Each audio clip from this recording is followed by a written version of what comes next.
Welcome to the Rim Break Rodeo. We hope this video helps. You begin by making space and clearing short-term memory.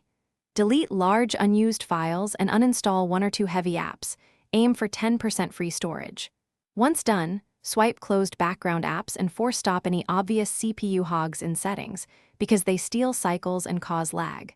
Then restart the phone to flush temporary caches and reset stalled services.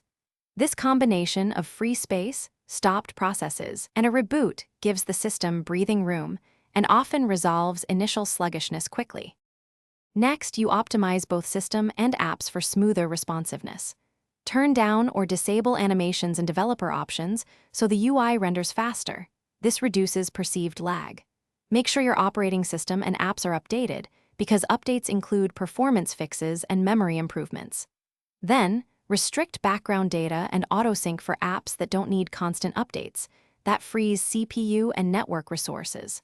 Once configured, monitor responsiveness. Small changes compound, and you'll see the interface. For stubborn lag, you move to deeper fixes. You can clear app caches individually or reinstall an app that repeatedly misbehaves because corrupted caches cause slowdowns. If issues persist after software steps, back up your data and perform a factory reset.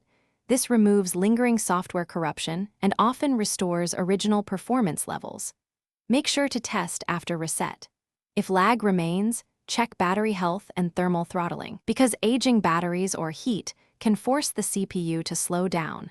Consider professional repair or replacing the device.